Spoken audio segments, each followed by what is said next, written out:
Este contenido tiene fines informativos y documentales, y no busca promover ni glorificar actividades ilícitas. ¿Puede una sola persona cambiar el destino de todo un país? En los años 80, Colombia vivió una de sus etapas más oscuras, marcada por el miedo, la violencia y el poder desmedido de un hombre, Pablo Escobar. Un hombre que llegó a ser sinónimo de riqueza extrema, pero también de terror. Construyó un imperio ilegal que cruzó fronteras, desafió gobiernos y dejó miles de víctimas a su paso.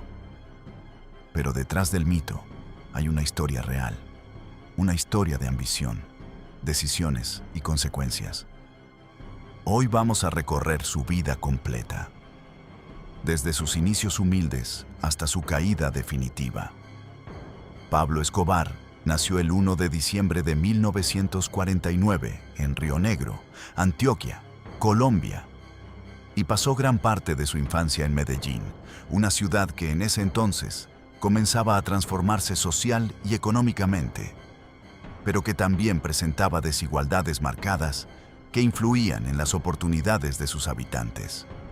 Fue el tercero de 7 hermanos, en una familia conformada por Abel de Jesús Escobar, un agricultor que trabajaba en condiciones rurales, y Hermilda Gaviria, una maestra que inculcaba disciplina y educación como herramientas fundamentales para progresar.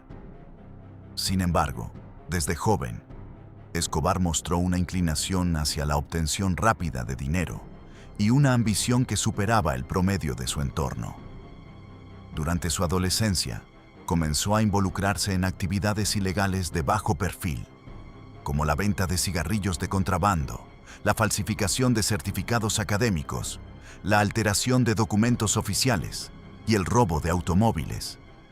Actividades que no solo le generaban ingresos, sino que también le permitían comprender cómo funcionaban las redes clandestinas, la corrupción y la evasión de la ley. Estas primeras experiencias fueron fundamentales para el desarrollo de su mentalidad, ya que aprendió a identificar oportunidades en contextos de ilegalidad y a asumir riesgos calculados. A medida que avanzaban los años, amplió su círculo de contactos dentro del mundo criminal, estableciendo relaciones con individuos que operaban en diferentes niveles del delito en Medellín. En la década de 1970, en un momento en que el mercado internacional de drogas comenzaba a expandirse, Escobar identificó una oportunidad clave en la cocaína, una sustancia cuya demanda crecía aceleradamente en Estados Unidos. Inicialmente, participó como intermediario en operaciones de transporte, pero rápidamente pasó a organizar rutas propias, incrementando su control y sus ganancias. Este cambio marcó el inicio de su transición hacia un rol más dominante dentro del narcotráfico.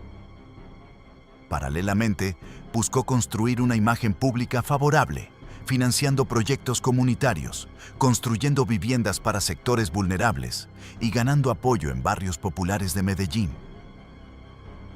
Me siento orgulloso de pertenecer a la comunidad del municipio de Envigado, porque en esos lugares he conseguido lo más lindo y lo más preciado que tengo en mi vida: mi esposa, mis amigos, mis compañeros de oficina y de trabajo, porque es gente que pertenece al municipio de Envigado.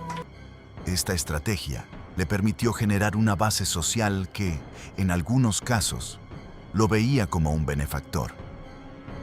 Incluso intentó incursionar en la política.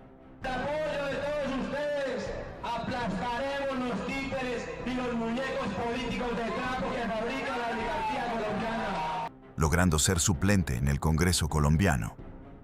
Aunque su carrera fue breve debido a la exposición de sus vínculos con el narcotráfico, lo que marcó un punto de quiebre en su intento de legitimación y lo llevó a enfocarse completamente en el desarrollo de su estructura criminal. Pablo Escobar consolidó el Cartel de Medellín como una de las organizaciones criminales más influyentes y poderosas del mundo, estableciendo un modelo de operación que transformó el narcotráfico en una industria altamente estructurada. Junto a figuras clave como Gonzalo Rodríguez Gacha, conocido como El mexicano Carlos Leder, quien desempeñó un papel fundamental en el desarrollo de rutas aéreas, y los hermanos Ochoa Vázquez, Escobar logró establecer una red que abarcaba desde la producción en laboratorios clandestinos hasta la distribución en mercados internacionales, principalmente en Estados Unidos.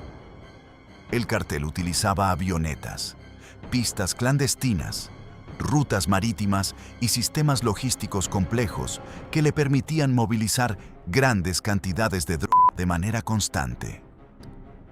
En su punto más alto, se estima que controlaba una proporción significativa del tráfico global de cocaína, generando ingresos que ascendían a millones de dólares diarios. Este flujo de dinero le permitió acumular una fortuna que lo posicionó entre las personas más ricas del mundo, según la revista Forbes. ¿Ha tenido vinculación con el narcotráfico? Siempre he asegurado que mi dinero no tiene vínculos con el narcotráfico. ¿De dónde surgió entonces su dinero, su fabuloso capital? En Antioquia todos conocen las inversiones en el campo de la industria, en el campo de la ganadería y en el campo de la construcción.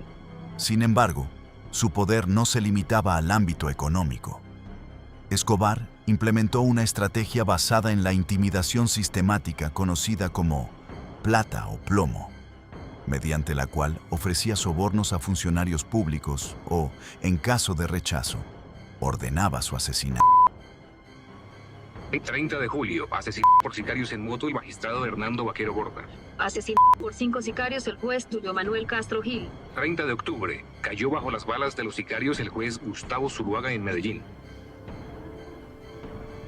Esta política generó un clima de violencia extrema que afectó a múltiples sectores de la sociedad colombiana, incluyendo el sistema judicial, los medios de comunicación y la política. La infiltración del narcotráfico en las instituciones debilitó la gobernabilidad y generó una crisis de confianza en el Estado, a medida que el gobierno colombiano, con apoyo internacional, intensificó sus esfuerzos para combatir el narcotráfico, especialmente a través de tratados de extradición. Escobar respondió con una escalada de violencia que marcó un punto crítico en la historia del país. 30 de abril del 84, un pistolero a bordo de una motocicleta roja tiró del gatillo de una ametralladora Ingram y asesinó al ministro de Justicia Rodrigo Lara. Colombia tuvo muy pocas dudas sobre los autores intelectuales del golpe y de una vez desaparecieron las objeciones contra la puesta en vigor del tratado de extradición. El enfrentamiento entre el Estado colombiano y el cartel de Medellín alcanzó su punto más crítico a finales de los años 80, cuando Pablo Escobar intensificó su estrategia mediante actos terroristas que tuvieron un impacto devastador tanto a nivel nacional como internacional.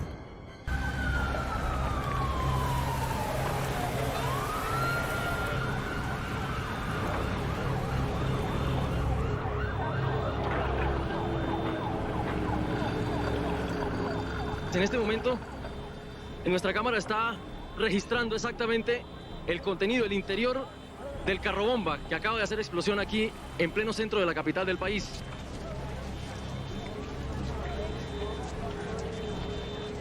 Entre los hechos más graves se encuentra el atentado contra el vuelo 203 de Avianca en 1989, en el que murieron decenas de personas, así como múltiples explosiones con coches bomba en ciudades principales que generaron un clima de miedo constante. Ese mismo año, el asesinato del candidato presidencial Luis Carlos Galán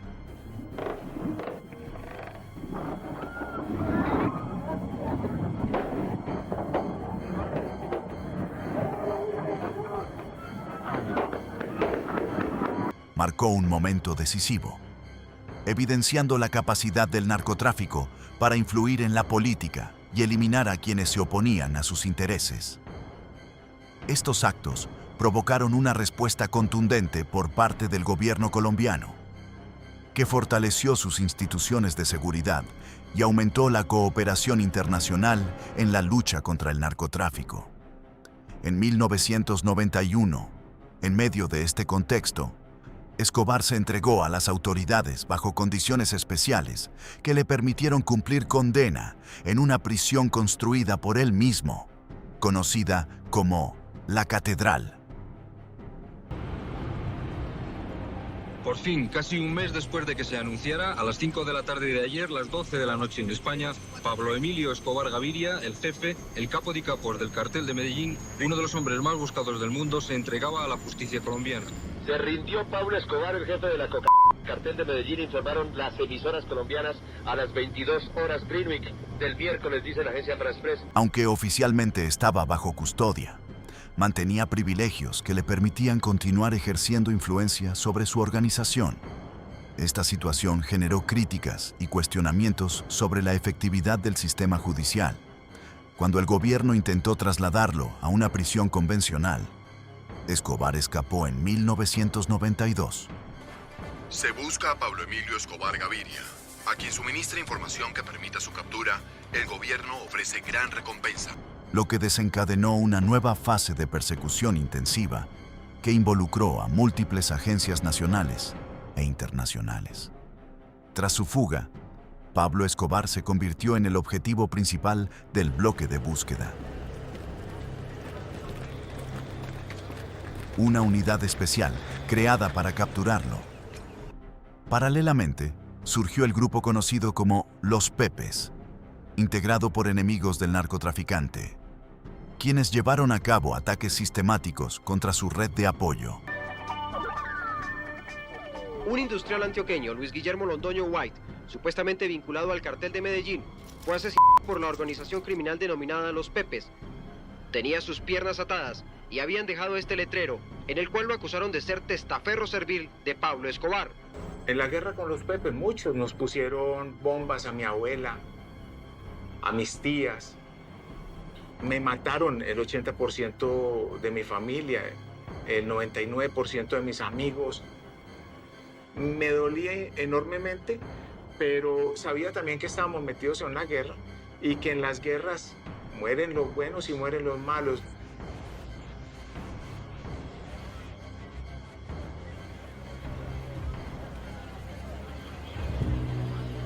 Esta combinación de presión debilitó significativamente su estructura. A medida que sus aliados eran capturados o eliminados, su capacidad operativa se redujo drásticamente.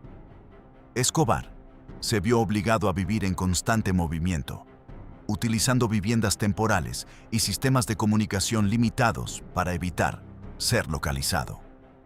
Su aislamiento fue cada vez mayor, perdiendo contacto con gran parte de su organización.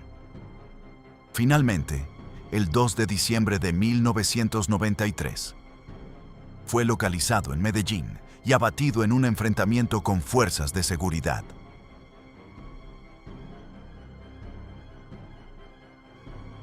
Atención, noticia de última hora. Fuentes oficiales indican que Pablo Escobar Gaviria murió en la ciudad de Medellín.